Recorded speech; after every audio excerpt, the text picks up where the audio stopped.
Les Petits Ruisseaux, un podcast de l'Office international de l'eau. Parce que les petits projets font les grandes rivières. Bonjour et bienvenue. Les Petits Ruisseaux, c'est un tour de France des solutions qui s'appuient sur la nature pour mieux gérer l'eau. Un podcast qui s'adresse à tous, que vous soyez expert de l'eau ou simplement intéressé par le sujet. 9 épisodes au total avec différentes manières d'appliquer cette approche dans nos métiers ou dans nos vies quotidiennes, et c'est déjà le dernier.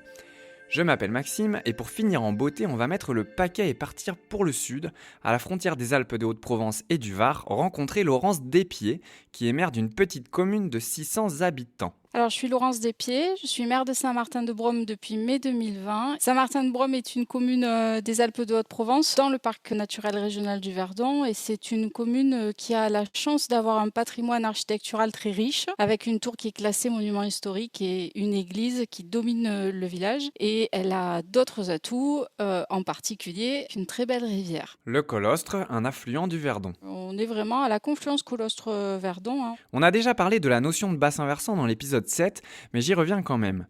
Donc là, on est sur la commune de Saint-Martin-de-Brome qui se trouve dans le bassin du Colostre. Toute l'eau qui tombe sur la commune finit dans le Colostre, soit directement par ruissellement en surface en suivant les pentes, les fossés, les ruisseaux, soit indirectement en passant par les eaux souterraines, parce que oui, il y a un lien entre les deux. Le cours d'eau est connecté aux eaux souterraines et par exemple l'été, une partie de l'eau qui coule dans le Colostre, c'est de l'eau qui sort du sous-sol. Mais on est aussi dans le bassin versant du Verdon, parce que l'eau qui tombe sur la commune, après avoir rejoint le Colostre, elle va se jeter dans le Verdon. Et ça ne s'arrête pas là, puisque le Verdon se jette lui-même dans la Durance, qui à son tour se jette dans le Rhône au niveau d'Avignon. Donc les Saint-Martinois, ils sont aussi sur le bassin du Rhône. J'insiste sur ce point parce que c'est important. Tout ce qui se passe dans le Colostre concerne aussi tous ceux et toutes celles qui habitent et vivent en aval. Par exemple les habitants d'Arles, qui se trouvent sur le Rhône en aval d'Avignon. Bien, reprenons. Dans les années 60, suite à une crue centenaire, il y a eu un travail qui a été conduit par les élus de l'époque sur la rivière, qui a été mené pour, en quelque sorte, effacer tous les éventuelles crues possibles. Alors, il faut savoir qu'au sortir de la guerre, on s'est retrouvé doté d'une machine incroyable, la pelleteuse. Une puissance phénoménale concentrée dans un godet. Et avec ça, la possibilité de prendre notre revanche sur les rivières, parce qu'on a une relation ambiguë avec les cours d'eau. Presque toutes les villes de France se trouvent sur une rivière ou sur un fleuve, et pour autant, les inondations ont toujours été et restent un risque naturel majeur, dangereux et destructeur. Et donc, dans les années 50, 60, 70, dans toute la France, on se retrousse les manches pour corriger la nature. Je le dis comme ça, mais c'est vraiment ce qui a été dit à l'époque. Aujourd'hui, on a forcément un regard différent là-dessus. Le contexte a changé, on a des nouvelles connaissances, mais à l'époque, c'était vraiment vécu comme ça.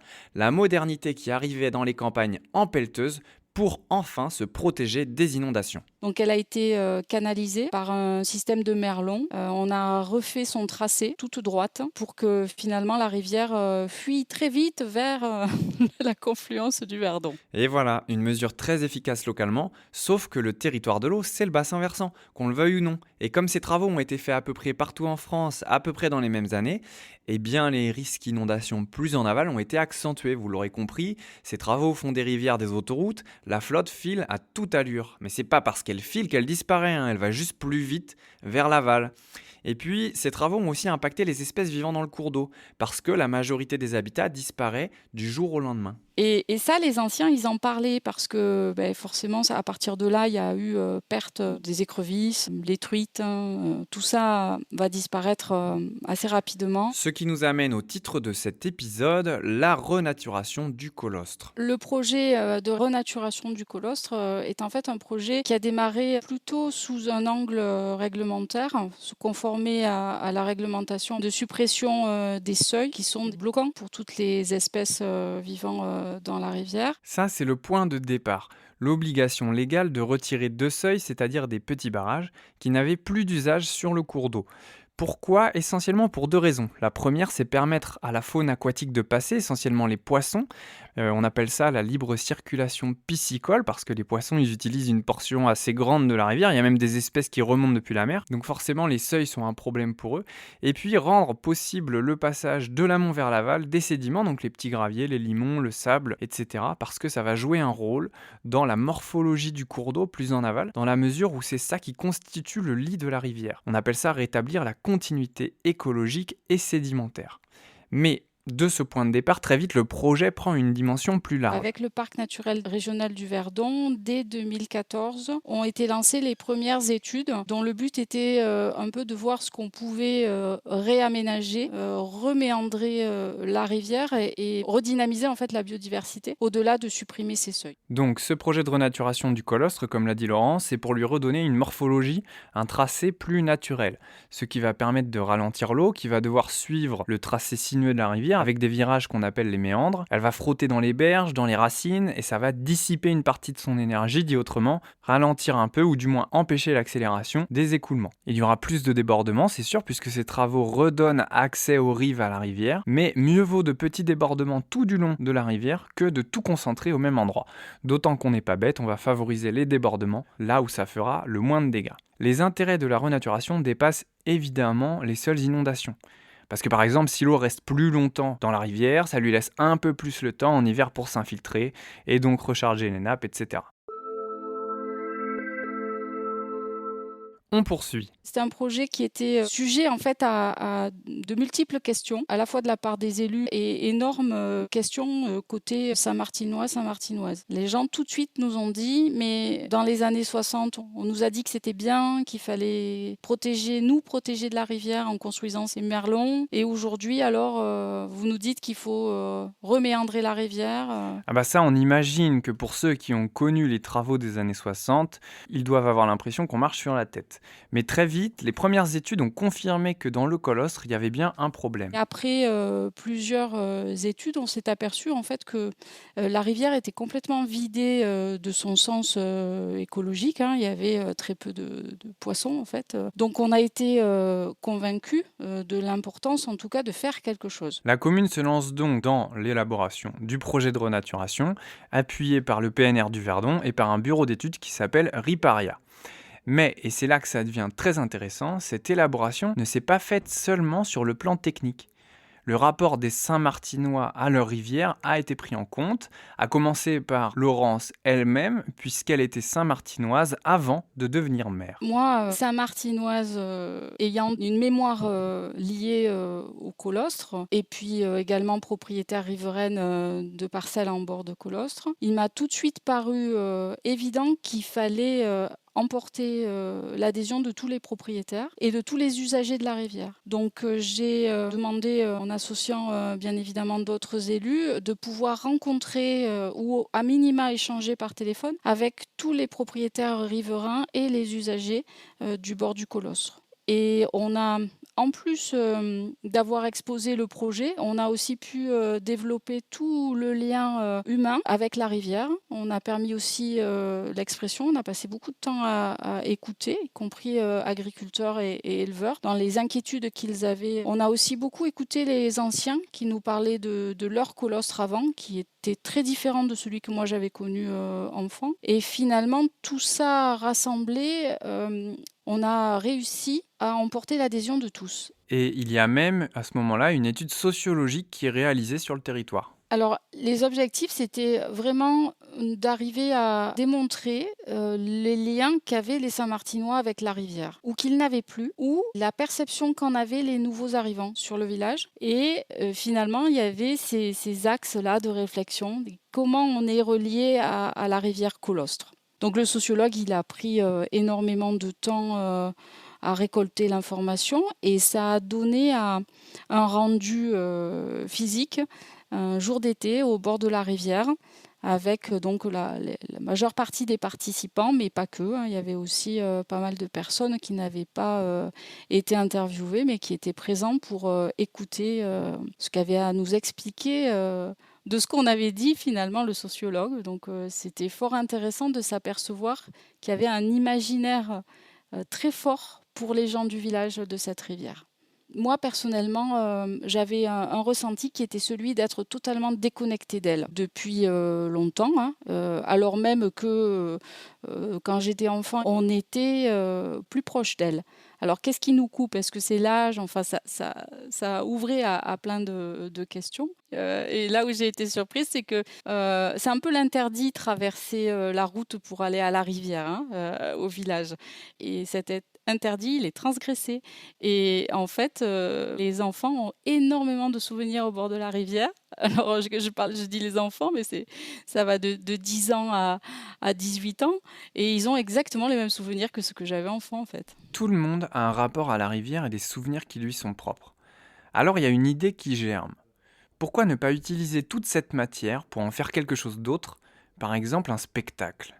Et pour ça, il a été fait appel à un personnage public du coin, le crieur du Verdon. C'est le parc du Verdon qui avait l'habitude de travailler avec cette personne qu'on appelle le crieur, qui est habillé en orange, que tout le monde connaît ici dans le parc du Verdon, qui était intervenu à diverses occasions. Donc c'était une personne qu'on identifiait facilement, voilà.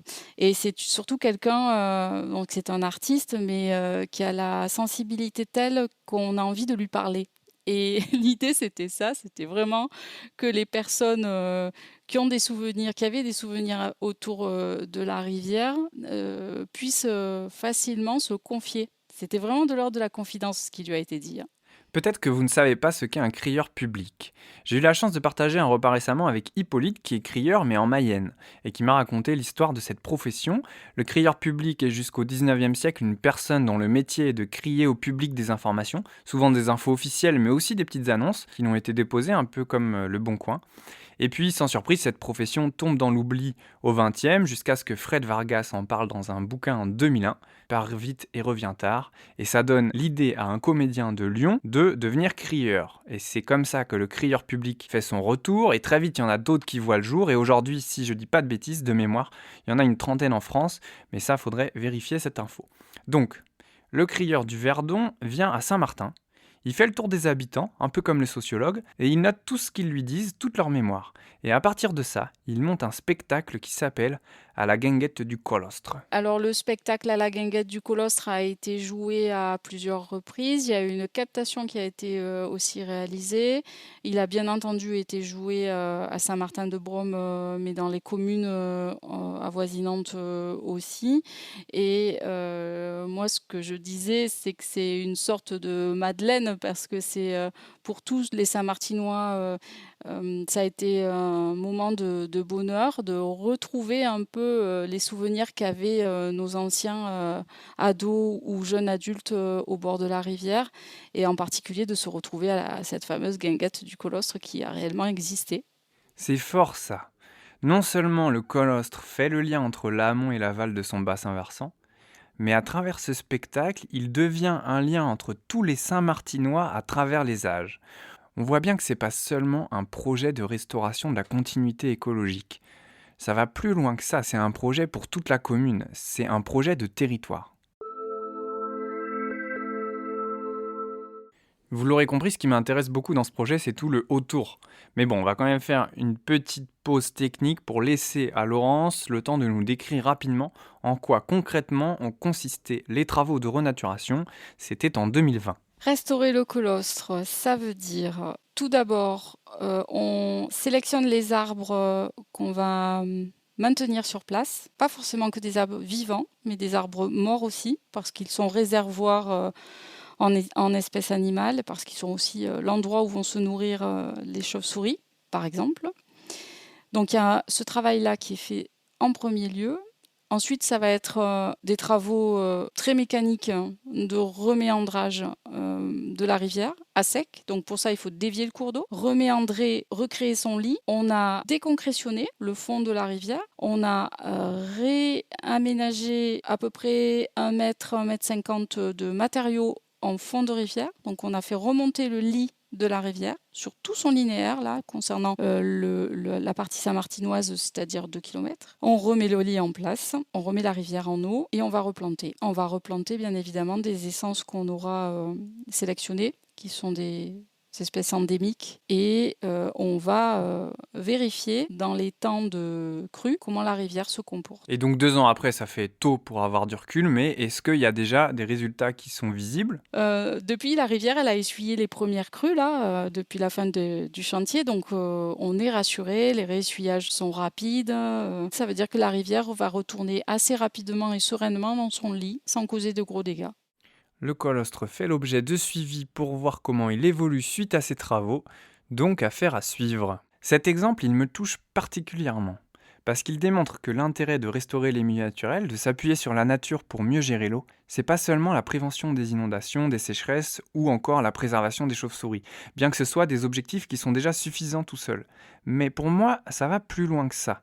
Ça contribue de ce qui nous relie tous, les habitants d'un territoire donné, notre identité commune qui s'appuie notamment sur le paysage dans lequel on vit tous les jours. Et c'est vraiment chouette de voir que la commune a pris pleinement conscience du fait que la rivière qui la traverse n'est pas seulement un trait bleu sur une carte, mais qu'elle participe à faire des Saint-Martinois ce qu'ils sont. Alors pour finir, je laisse le dernier mot à Laurence. La rivière, elle est devenue, au même titre que la tour, qui est quand même le monument historique de toute la vallée, hein. C'est un signal. La rivière est devenue aussi pour les Saint-Martinois un des éléments importants du village. Et le 1er juillet, pour moi, c'était un temps très fort et c'était un temps aussi de retour pour les gens du village. Ça y est, on l'inaugure, cette renaturation, au même titre qu'on va inaugurer un monument. Regardez, on est là, c'est le 1er juillet, au bord de la rivière. On a la légitimité de dire que la rivière, elle est importante pour la vie du village. D'autant que moi, maintenant, je suis sûre et je sais qu'elle est dans le cœur des Saint-Martinois par toute la mémoire et le vécu qu'ils en ont au bord de cette rivière ou dans la rivière. Voilà. Et il y a eu un moment fort, ça a été la projection des images que m'a donné Riparia, qui étaient des images drones pendant le temps des travaux, donc de la hauteur au-dessus de la rivière. Et je me souviens avoir entendu de quelques Saint-Martinois des messages waouh, mais là, qu'est-ce que c'est beau, mais qu'est-ce qu'elle est belle notre rivière. Voilà, c'est exactement la même chose que ce que j'entends pour la tour. Pour moi, le 1er juillet, c'était vraiment une date que je n'oublierai pas dans ma vie d'élu. C'était Les Petits Ruisseaux, un podcast initié par l'OYO avec le soutien financier de l'Office français de la biodiversité. Merci à Laurence, bien sûr, qui nous a fait le plaisir de clôturer ce Tour de France, et à l'ami Boris Courant de la région Sud qui m'a permis de rentrer en contact avec Laurence à travers Corinne Guin du PNR du Verdon. Un clin d'œil aussi à Rachel Baguet de l'agence de l'eau à Dour-Garonne. Alors je sais, c'est pas le même bassin, mais ses conseils m'ont été fort utiles. Le tout sur une musique originale produite par le Philae Studio et grâce aux oreilles aiguisées et exigeantes de Tiffaine Crézé. Au sujet de la renaturation des cours d'eau, sachez qu'il y a beaucoup de territoires qui œuvrent en ce sens. Je vous mets des ressources évidemment à ce sujet dans la description de l'épisode. Et puis cette fois, c'est vraiment terminé. Si vous n'avez pas écouté les autres épisodes, bien évidemment, je vous encourage à aller y jeter une oreille. Il y a plein de bonnes idées à y prendre. Et n'hésitez pas à rediffuser, réutiliser et même remixer Les Petits Ruisseaux. C'est un podcast qui a vraiment vocation à voyager autant que possible. Un grand merci à l'OFB pour la confiance qu'il nous a accordée dans ce projet. Et puis merci à vous, auditrices et auditeurs, qui nous ont écoutés. Pour la suite, on compte sur vous. Si vous connaissez des élus, des archis, des agris ou encore des propriétaires forestiers, faites-leur écouter l'épisode qui les concerne. On a besoin que tout le monde s'y mette. Merci et à bientôt. Les Petits Ruisseaux, un podcast présenté par Maxime Fouillet, médiateur scientifique à l'Office international de l'eau.